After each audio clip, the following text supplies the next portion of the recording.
What's going on? This is Hank Klinger here. I'm doing a video right now to go along with my blog. Let me turn the lights down here for a second so it doesn't look so shiny. Let's see. Gotta adjust that for a minute there. How are we looking here? Perfect. Beautiful. Anyway, like I was saying, I wanted to do another video here about one of my trips down in the Amazon jungle down in eastern Ecuador. Just to go along with this blog that I did about it, one of my travel articles, and it's just easier to get the feeling of the whole experience out on video. So basically, I guess it was about, I don't know, 5 years ago or so. It was in between two boats that I had worked on before I actually did my first stint on the Bering Sea as an Alaskan crab fisherman. I ended up in Lima, Peru, and had to make the decision after a couple weeks to either go north or south to go visit Machu Picchu and Cusco and whatnot, or to head up north. And I've always wanted to go to the Amazon jungle, so I decided to go north. And along the way, all sorts of things happened. I got into run-ins with cartel guys and other locals that were crazy, and it was just young and wild adventures in South America. I ended up in Tumbes, Peru for 3 or 4 nights before heading into Ecuador, and that's where I ended up getting smoked by a mosquito. It wasn't malaria, thank God, but whatever he gave me, the doctors never could figure out in the hospital or the clinics, and it ultimately kept me sick for a good 3 or 4 weeks. Up and down, fever, sweats, cold sweats, and tremors, and I'd feel great for a few days, and I'd be down for a few days, and feel great for a few days, and it just kept going up and down. I wasn't dying as far as I knew, but it wasn't great. Put it that way. It's like having the flu for a month, really bad fevers and whatnot. And so I ended up in Guayaquil, Ecuador, after passing over from Tumbes, Peru, for I don't know 4 or 5 days, and was doing a little bit better, and made the decision that I wanted to go to the Amazon jungle. So I did. I don't even know how long it took to get to eastern Ecuador, 5, 6, 7 days by bus, and I got to see the beautiful cloud forest of Ecuador before you make it into the Amazon basin. Absolutely gorgeous. It's like these jungles that are on these mountain ranges, and the clouds and all the fog and the mist is everywhere, basically touching the ground, and it's like you're driving and walking through these clouds. Eastern Ecuador, have you ever been there, through spots like Ambato and Baños and whatnot? And it's absolutely a gorgeous, gorgeous area. I love it, and I can't wait to go back down. I never wanted to leave, to tell you the truth. And I ended up in Puyo, Ecuador after these long bus rides. And Puyo is essentially a little sweaty jungle town in the middle of eastern Ecuador, right smack dab in the middle of the Amazon jungle before you do your trek into the deep jungle. And it's full of all kinds of characters that you'd see in like Indiana Jones movies, world travelers and adventurers from all over the world, anthropologists and archaeologists, and little sleazy, who knows what they're doing guys working for different government factions and guerrillas, and whatnot. And it was just a cool place. I love the kind of stuff. I've Bering Sea fisherman for 8 years, traveled all over South America, all over the United States and North America. Always been an adventurer. I'm in Gothenburg, Sweden right now, traveling through Europe. It's just a lifestyle that I lived. It's a lifestyle that I love, and it's a lifestyle that I always will live. But anyway, so I was in Puyo, Ecuador, and that's where I met Patricio. Now, Patricio was a Puyo local who had Guarani Indian heritage, and for the last 7 years had been living in the deep jungle with different tribes, the Guarani peoples, and learning all the different dialects and customs. And I met him in Puyo one day when he was coming into town to sell some trinkets that they'd been making and picking up some staple supplies. I guess they needed, like, whatever that Indians use.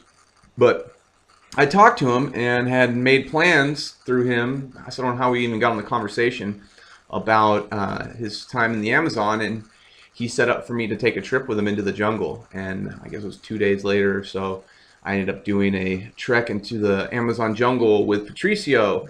And it took about 1.5 days or so of hiking and canoes till we ultimately hit the Shaman's camp on the Puyo River, which is a branch off of the Amazon. Deep jungle, absolutely gorgeous, monkeys running around everywhere, and parrots, and all kinds of crazy army ants, and big spiders, and snakes, and jaguars. I mean, it's something you'd see on National Geographic. And when I met the shaman, he said that I needed a soul cleansing, and that I had a sickness that needed to be purged, and that I really didn't have a choice. So my initial reaction was know. You know, I was in the middle of the jungle with a bunch of natives I didn't know, and the last thing I wanted to do was take one of the strongest hallucinogenic drugs known to man and go on one of these spirit journeys that would ultimately change my life. But he was very persuasive and said that I needed it, and I ultimately ended up taking this drug. And the whole experience of it was something that's hard to put into words almost. Basically, you go into this big hut, this big room, and there's a bonfire in the center, and there's all this crazy stuff up on the walls, if you can picture this. And the shaman's got a headdress on. He's got these big necklaces on that are made out of jaguar teeth going all around him and boa constrictor vertebrae. He's missing fingers, you know, that he lost or chopped off or whatever. I mean, the guy's hardcore. He's an intense shaman, barefoot, you know, goes in the jungle every morning and hunts fish by spear, comes back, you know, and feeds the whole village, and is always on ayahuasca, always in the touch with the spirit realm or the other world.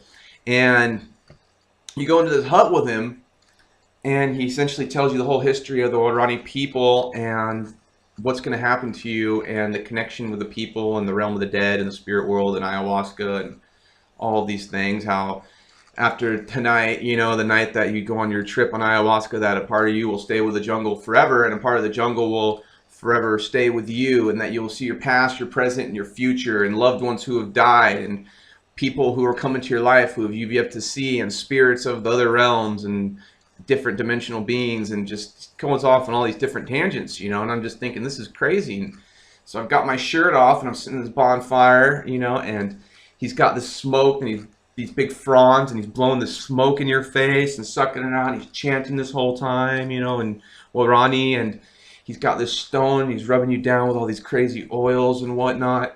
And this is the initial physical cleansing. So I'm just sitting there like, man, this is intense. And he does this as long as he thinks you need it.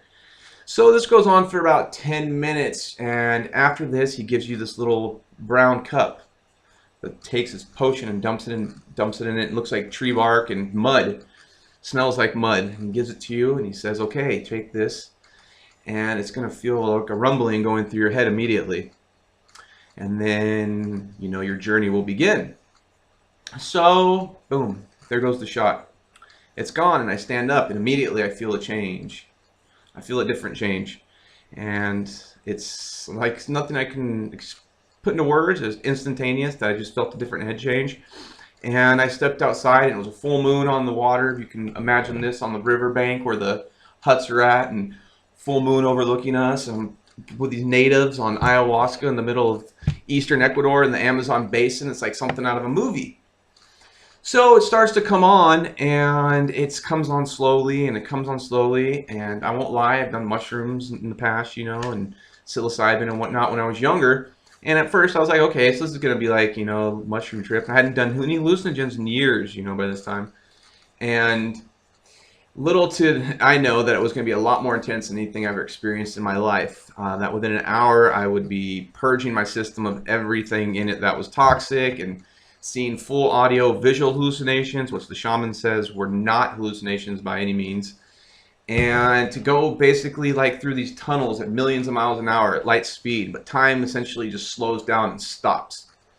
And you have out-of-body experience, and you're seeing other beings and different images and different places, and it's like you could travel across the universe instantaneous and see the stars and see the origins of man and space and time, and all this crazy stuff is going through your head, and these images is flashing 1,000 miles an hour. And when you open your eyes, you see the spirits of the jungle and the trees that are alive and the plants that are alive and the rocks, and everything's moving. It's crazy, and it doesn't stop. It gets more and more and more intense. So I'm sitting there, and I'm just out of my mind off this stuff, but it was never scary, nothing like that. It was just very, very intense and very life-changing, and it came to a lot of realizations inside my head about life and about myself and about the world and about the universe and about everything. And I definitely came to the belief that there's more out there than what we see with our everyday eyes. So anyway, I did this trip on ayahuasca, and ultimately what happened is I blacked out after going into a trance and woke up the next day feeling fine. And they took me into the jungle, and I went and took a bath in a waterfall and did a final cleansing, and I felt better than I had since I can remember. My sickness was gone. I felt clean. My energy felt great. I felt like abundant life. And it was amazing. And I didn't want to leave the jungle, but I ended up leaving the jungle ultimately, you know, after another week or so, and then plan on going back down there for sure. You know, it changed my life. And I just wanted to put this on video so you can get an understanding of really what's out there in the world if you go out there and you find it. You know, and this kind of fell onto me when this happened, but it was a life-changing experience. And so many of us go through life in these little boxes, and we never leave our hometown, and we never get to experience what really life has to offer. And if you're willing to take a risk and you're willing to have some faith in something you don't really understand, like I didn't understand the whole ayahuasca trip and the Waorani people before I took it, you never know, you might miss something that could change your life forever. So I just wanted to tell you that, and I wanted to tell you a little bit about myself so you can get to know me. My name is Hank Klinger. I don't know if I said that earlier. I can't remember. It's been about 10 minutes since we've been on this video. And if you're still watching this video, then thank you. You know, and I'm glad. I hope you found it interesting. And, you know, I told you now I live in Europe, in Gothenburg, Sweden. I'm a world traveler. It's what I do. I work online with Empower Network. It's a system that I use that basically we are here to empower the people of the world to live the life of their dreams. And whether the dreams are for you to travel and see amazing things or to spend more time with your family and take care of the people you love, whatever it is, we're here to provide you with the resources and the ability to believe in yourself and to teach you how to do these things. So if that sounds like something you're interested in, then the next thing that I would recommend you doing is taking your mouse and clicking the link somewhere on this video or on this page that you're watching this, and find out more information about what we're doing here at Empower Network, because it changed my life and it allows me to have the ultimate freedom of time and money. So with that being said, my name's Hank Klinger, and I hope to see you inside. I hope you enjoyed this blog post. I hope you enjoyed this video. Take care, and you have a wonderful life. I'll see you later.